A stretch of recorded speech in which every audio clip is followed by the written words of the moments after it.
بسم اللہ الرحمن الرحیم۔ شروع اللہ تعالیٰ کے نام سے جو بڑا مہربان نہایت رحم کرنے والا ہے۔ السلام علیکم ناظرین۔ تورات کے ماننے والوں کو یہودی، انجیل کے ماننے والے کو کرسچن، قرآن کے ماننے والے کو مسلمان، لیکن زبور کے ماننے والے لوگوں کو کیا کہا جاتا ہے اور یہ لوگ اس وقت کہاں موجود ہیں؟ ہم سبھی لوگ جانتے ہیں اللہ نے 4 مختلف آسمانی کتابیں مختلف اوقات کے اندر اپنے پیغمبروں پر نازل کی، جو کہ ترتیب کے لحاظ سے تورات، زبور، انجیل اور قرآن مجید ہے۔ لیکن اسلامی تاریخ کے اندر کہیں بھی آپ کو زبور کا ذکر، اس کی تاریخ یا اس کی تفصیلات کہیں بھی جاننے کو نہیں ملیں گی۔ پر ایسا کیوں ہے؟ کیوں اس عالمی کتاب کو آج بھی اتنا زیادہ ڈسکس نہیں کیا جاتا جتنا کہ تورات، انجیل اور قرآن پاک کو؟ کیا یہ ابھی بھی اپنی اصلی حالت کے اندر موجود ہے؟ اس میں کیا کیا لکھا ہے یا پھر اس میں کیا کیا موجود ہے؟ آج کی اس ویڈیو میں ہم انہی سوالات کے جاننے کی کوشش کریں گے۔ زبور حضرت داؤد علیہ السلام پر نازل ہونے والی کتاب تھی،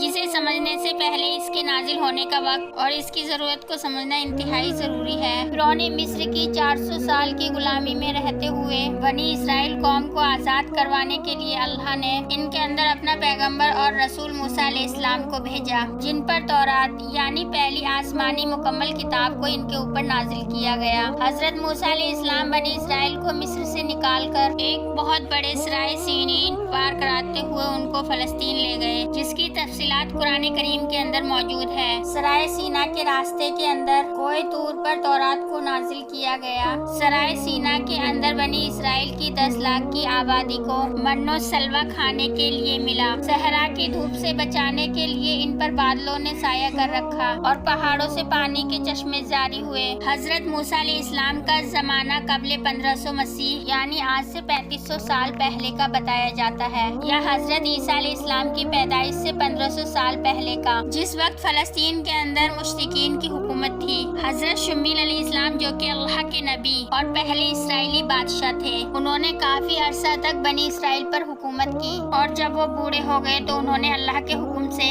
طالوت کو ان کا بادشاہ مقرر کیا، اور اس واقعے کا ذکر قرآن کریم کے پارہ نمبر 2 میں سورہ بقرہ کی آیت نمبر 245 سے 252 کے اندر ملتا ہے۔ حضرت طالوت علیہ السلام نے 1004 قبل مسیح سے 1000 قبل مسیح تک حکمرانی کی۔ اسی واقعے کے اندر فلسطینی فوج سے ایک فیصلہ کن جنگ ہوئی۔ بنی اسرائیل اس وقت مالی اور طاقت کے لحاظ سے بہت کمزور تھی۔ اپنی طاقت کے نشے میں فلسطینی فوج نے یہ اعلان کیا کہ ہمارے سب سے طاقتور سپاہی جالوت کو اگر تم میں سے کوئی شخص اسے ہرا دے گا یا پھر اسے قتل کر دے گا تو یہ پورا کا پورا فلسطین بنا لڑائی کے تمہارا۔ طالوت علیہ السلام نے یہ اعلان کیا کہ جو بھی شخص یہ کام کرے گا تو میں اپنی بیٹی کی شادی اس سے کروں گا اور وہ بنی اسرائیل کا اگلا بادشاہ ہوگا۔ اسی دوران حضرت داؤد علیہ السلام جو کہ اس وقت بکریاں چرایا کرتے تھے، اسی وقت سامنے آتے ہیں اور جالوت کو ایک ہی بار سے جہنم میں واصل کر دیتے ہیں۔ وعدے کے مطابق اب فلسطین بنی اسرائیل کے حوالے ہو جاتا ہے۔ اسی فلسطینی فوج سے تابوت سکینہ بھی واپس لے لیا گیا، جس کے اندر موسیٰ علیہ السلام اور ہارون علیہ السلام کے تبرکات تھے۔ حضرت طالوت علیہ السلام کی وفات کے بعد حضرت داؤد علیہ السلام بنی اسرائیل کے بادشاہ بنے اور پھر بیت المقدس کے اندر اپنا دارالحکومت قائم کیا، جس کا نام ہے عبرون۔ اب تک بنی اسرائیل کے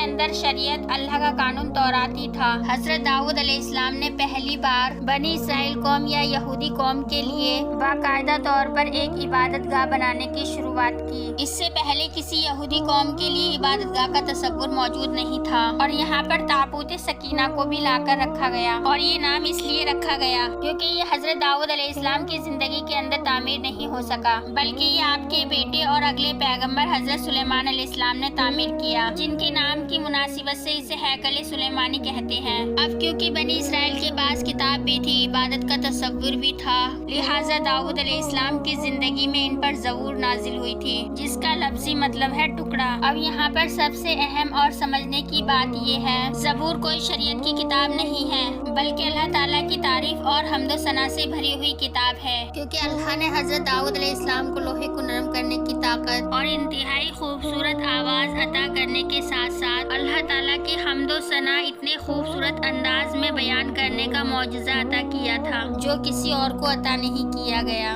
زبور کی پوری کتاب بھی اللہ تعالیٰ کی تعریف، اس کی بڑائیاں اور اس کی حمد و ثنا سے بھری ہوئی ہے۔ اس کے اندر زندگی گزارنے کے کوئی احکامات موجود نہیں ہیں اور نہ ہی کوئی تاریخ، پیشن گوئیاں، اخلاقیات ایسا کچھ موجود نہیں ہے،